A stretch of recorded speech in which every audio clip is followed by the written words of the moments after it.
Okay, so I'm going to go over the Q2 results and a preview of Q3, starting with the completed print projects year to date.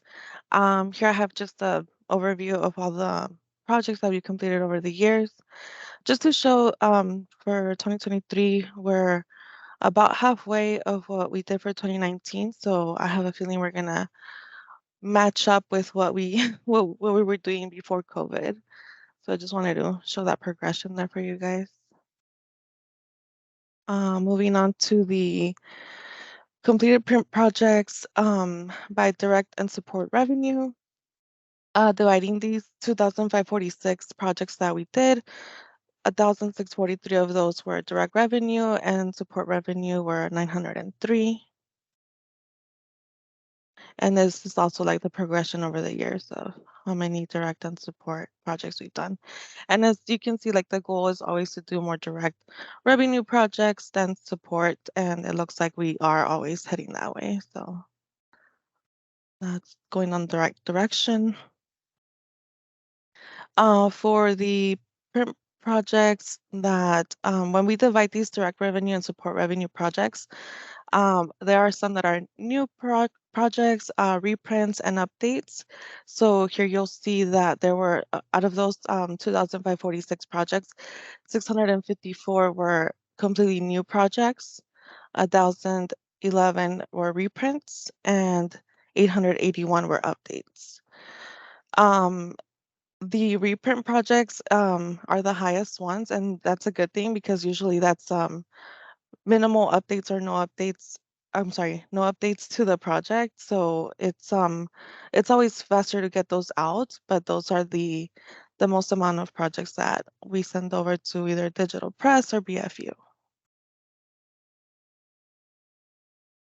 For the overall for these print projects completed, the top 5 collaterals that we do are forms, then flyers, stuffers, business cards, and then advertisements. Okay, so looking into the new accounts year to date for the lab, for the lab, the first one with the most new accounts was Smith Sterling for the Bruxer offer for Pacific Edge acquisition stuffer, which we had a feeling that was going to happen. For the Riverside Bruxer and Comfort Hard Soft General RX book that was sent out March, April, brought in 20 new accounts.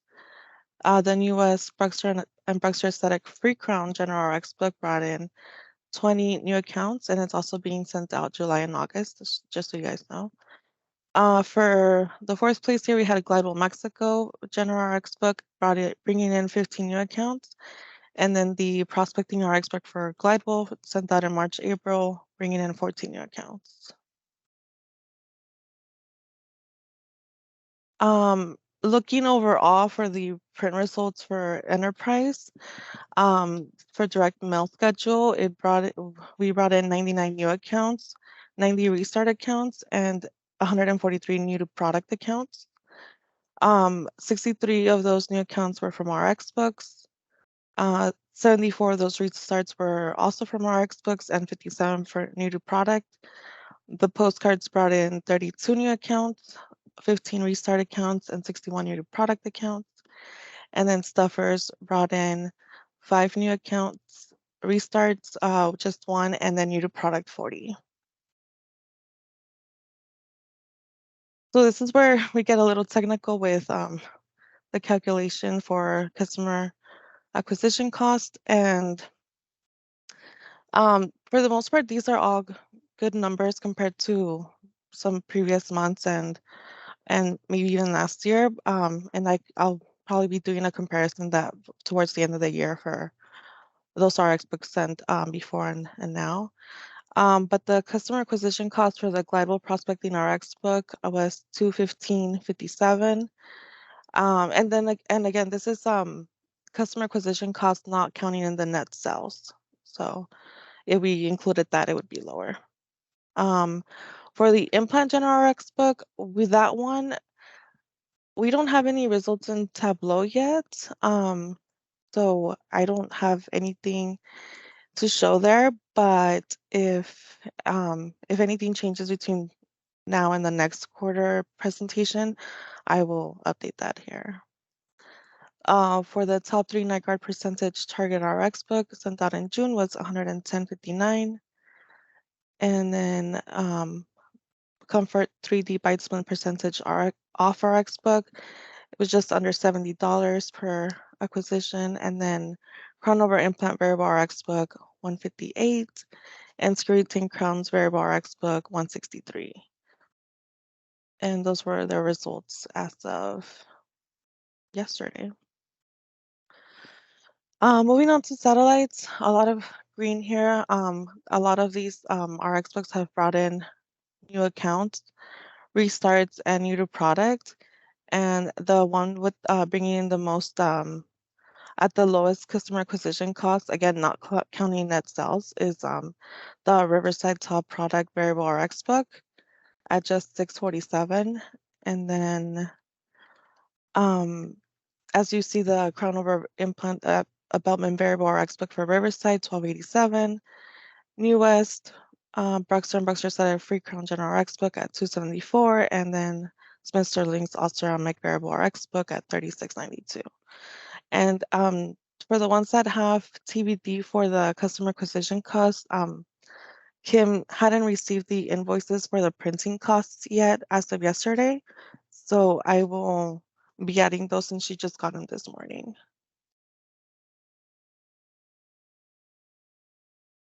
So to give you guys a preview what we're sending out this month and next month, there is a conversation going on about stuffers, but just to I'll touch base on that in the different slide, but just to give you guys a preview here, for July we're sending out 4 of the Glidewell RX books, and then and then August 3 satellites. For July we're sending out 6 and August 6.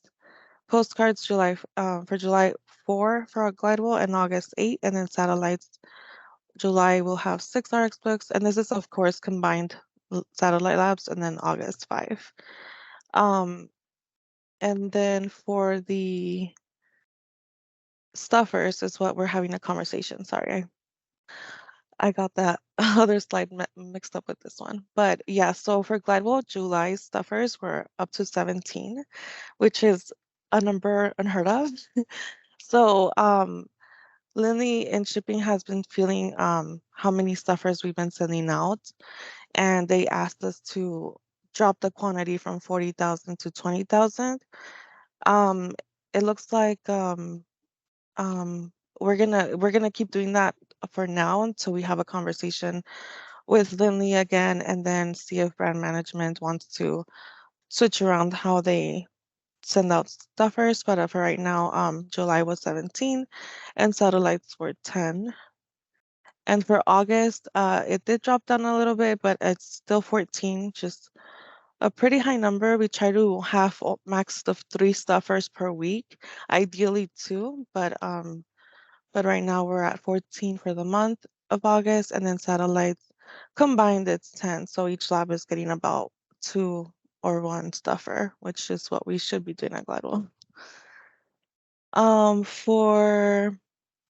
Okay, and so looking over a couple updates for print marketing, we do keep track of all the rushes that we do here in the team for for the projects that we need to route in ETQ. And the goal, of course, if you see there's to do less rushes per month. For Q2, we had 20 in April, 15 in May, and June had 18 rushes. And as of yesterday, only 8 rushes have been submitted. So hopefully we'll be able to see that drop for July. Looking at the DMS, we had a new ADA mailing list agreement, and I'm just putting it here because we did have some delay on a couple RX books to go out printing on time, just because we did have to wait for that mailing list agreement to be to at least to receive the new mailing list, and I'm just putting it here so that we all see that it expires February 29th. So 30 days before that, we should be receiving something from ADA to not have any hiccups for next year's RX books. Excuse me. And then for Q2 RX books and stuffers, outside of the mailing list, they were all completed on time. And then for the stuffers, just what I said earlier, the print quantity dropped from 40 to 20 until we reduce the quantity of stuffers going out per week. And as you see there, we'll be having a conversation. Heather and I will have a conversation with Lindley.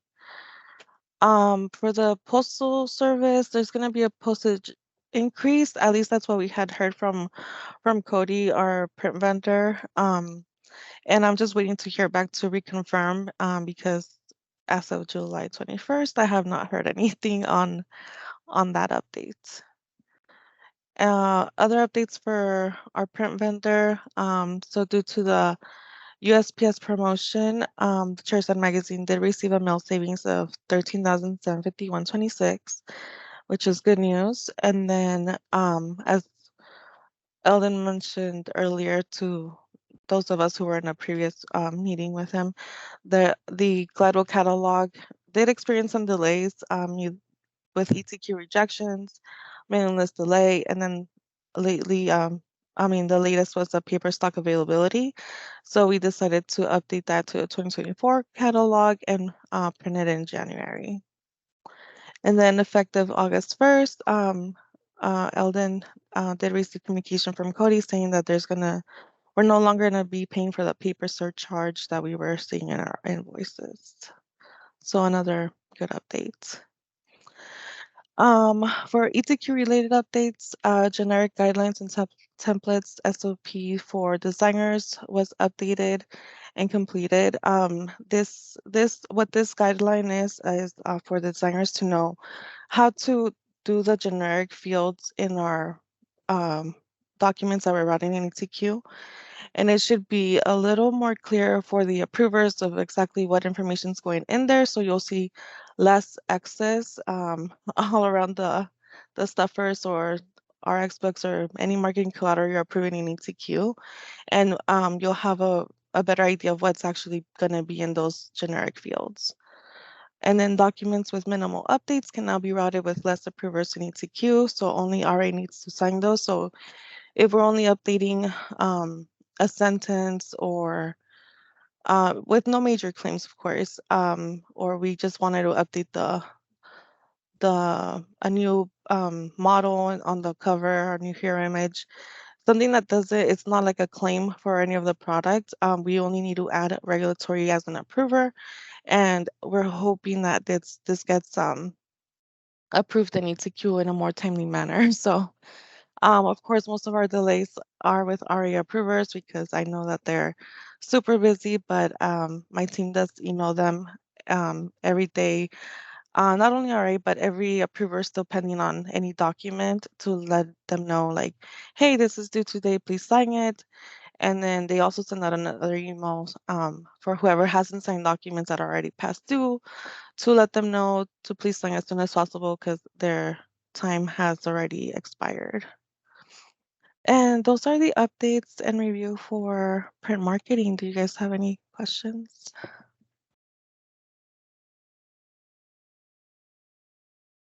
Oh, great job, guys. Very nice. Very impressive. Thank you. Yeah, I definitely appreciate Maribel, everything the team's been doing to, speed up the review, build some more efficiencies into the review process. This reminds me, I do want to continue to try to talk with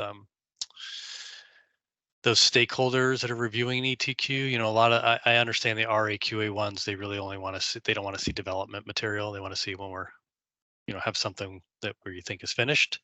But all the other folks, engineers and whatnot, I really want to try to get those folks looped in earlier while we're developing the collateral, so that when they see it in ETQ, it's more of a formality and we're not getting surprised with last minute, changes, concerns, and if they only see it last minute, then that's when they have the opportunity to raise a concern. So Right. yeah, if we can get them involved in our development phase, I think that'll help with that. So big strides there. Thank you. The renewal date too. I know that ADA thing caught us all off guard this past year, and that was, beyond our control. But Mhm. nice that we have those dates on our calendar for next year, so we can preemptively have those conversations. Right. I'll add real quick on the stuffer comment, just because I heard from Daryl yesterday, I think it was, maybe the day before. Just so everyone understands, what's happening is we're producing stuffers in such volumes now that we're having to throw them away. We literally are outpacing the number of case boxes. So we're not going to put 5, 10, 12 stuffers in a single case box. We really need to limit that. So it's not just trash to the customer. It's 1 or 2 or up to 3, offers that hopefully they'll take a look. 3's always kind of been our max. I know we've been asked various times, stakeholders, to do even less than that. So quite frankly, we have to reduce the number of stuffers we're producing. Otherwise, we're just producing trash. I think Daryl said he had to go down and throw away 120,000 stuffers or something like that. So we're obviously not in the business of printing collateral just to recycle it. So yeah, to your point, Maribel, we're going to be looking at, really kind of reverse engineering this. My hope is from, okay, how many case boxes do we have going out in a week? If we're doing 2 to 3 stuffers per, how many quantities does that give us?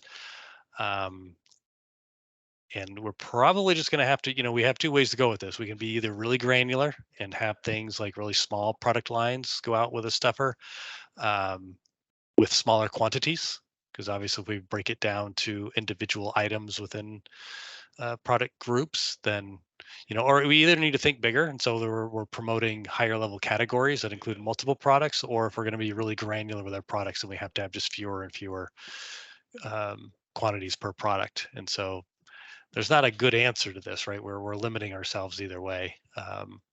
So that's the Right. conversation we'll be having as a marketing I- department and with stakeholders. Yeah, Joe. I agree, Eldon. When I was in Riverside, I told them 1 per case. Don't put 1 more per than 1. case.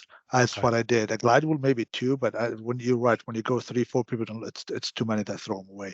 And Riverside, I said, we do 1 per case, no more than that, and really help 1 per case. We were able to look at it. I think when you have more than that, they just probably, don't look at them. So good point. Yeah, I would say I didn't. Glidewell 2 probably, and Okay. and for the satellite labs, probably no more than one at a time. Okay, that's good to know. Yeah, so No, obviously thank you. we'll we just have to rethink about this then when it's a prime example would be like we can do an Emax stuffer, or we can do a fixed restorative materials family kind of stuffer with Bruxer and Emax and whatever. And so those are the kind of options we'll have to decide when we, if it is it a flipper Sure. stuffer that I see on here, or is it a removable stuffer that shares more? Because if it's going to be, it's going to be 1 flipper stuffer, or it's going to be like 10 removable stuffers. And so we'll have to try to find that right balance. And Joe will definitely want to work with you in the lab on, Sure. Yeah. I would love right, to do how to that. Yeah. The position more those. we simplify it, I think by product, by one, probably easier for everybody. I would just simplify it. Certainly, the more we do on the family level, the larger levels, it's also more. There's maybe more opportunity for somebody to be interested in something on that offer.